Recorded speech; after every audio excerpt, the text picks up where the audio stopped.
Man United 3, Aston Villa 1. One of those two games that we expected that we would win. We always have a good record against Aston Villa at home, and once again we were able to beat them this time. Michael Carrick is back to winning ways. The Newcastle game, they have rectified it. They are bounced back in this game. One of the worrying things was how we started that first half. The first half was so lethargic. The players didn't pass forward enough.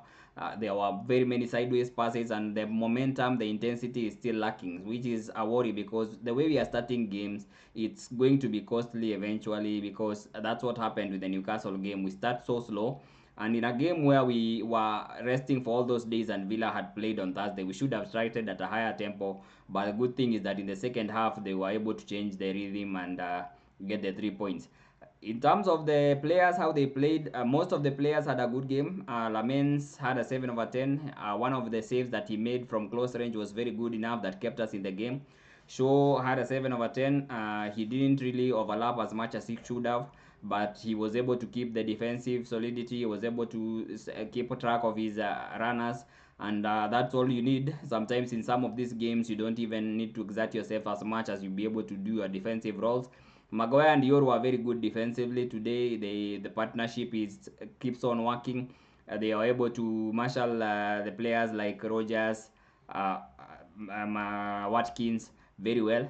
You remember last time Rogers destroyed Euro in terms of the way he scored the 2 goals that were similar. He was just cutting in, and Euro was not able to get close to him. So today he had learned from that, and he was really good in this game. Dalot had a 7 over 10. He got our best chance. I think he should have converted that chance, but he overhit it. He made a few crosses, but by then Sesko was not in the game, and the people were supposed to play forward, especially Mbeumo was not getting on the end of the crosses. So he had a relatively good game by the standards of this game. Casemiro continues to impress.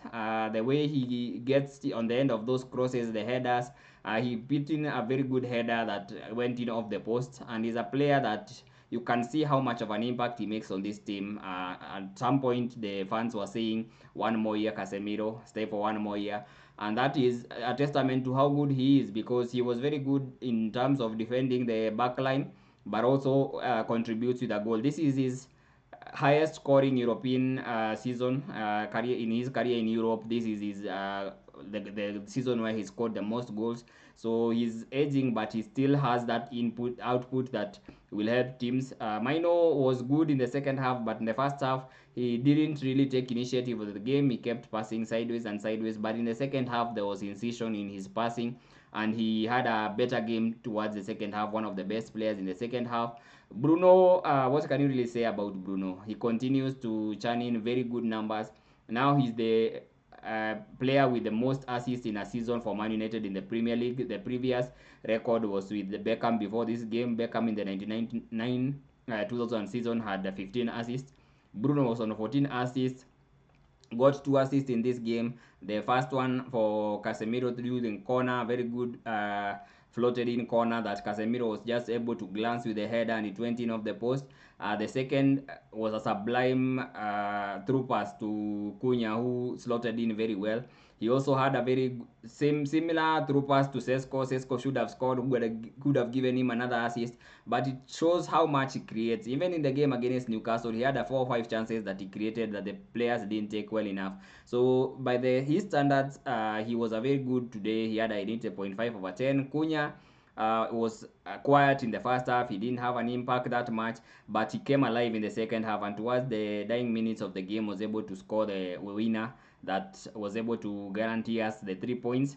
Mbeumo, there's a worry about Mbeumo. The last few games Mbeumo has been having in different games, he's not, I don't know if it's the energy that is not there or just getting in the right places, but I think it's time he rested for a bit. Before the preview, we said he was the one player that we needed to rest, and I think it's time. The rotation has gone around the forward players, and he's also the next one to rest, because there has to be a challenge. He has to come in from the bench and prove himself. Right now, Ahmad is contributing, even though he doesn't score, but he contributed in chances.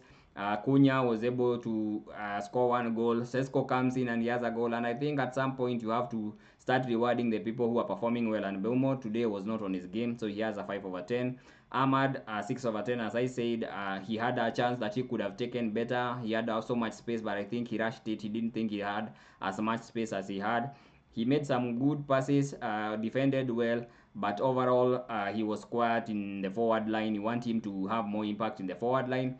Sesko came on, and what a super sub. He's becoming the second coming of Ole Gunnar Solskjaer. He's just incredible from the bench. I think he reads the game very well and knows what to do. And when he comes in, the defenders are used to defending Mbeumo, and then he brings in uh,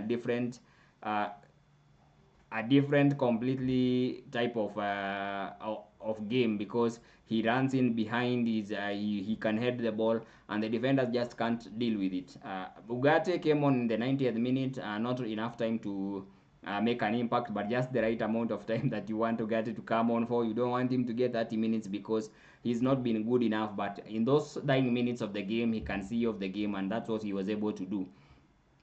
Looking at the statistics for this game, as you can see, Man United had the most of the possession.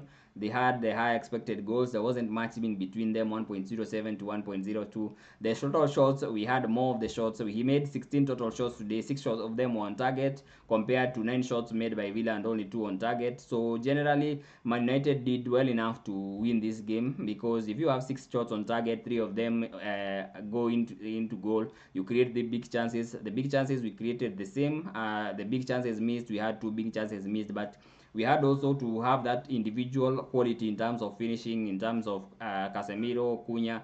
They made most of what they got as chances, so it's a good thing. It shows that this team is still going on. They want the Champions League football, and I think right now it's about taking it game by game. Michael Carrick is an interim manager. All he has to do is to make sure the team gets over the line.